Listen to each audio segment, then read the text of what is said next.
This is a good little life hack.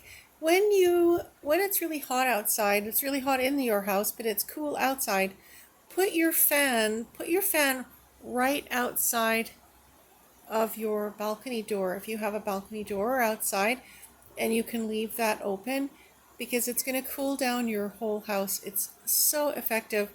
I wish we'd thought of this years ago, but at least we figured it out now.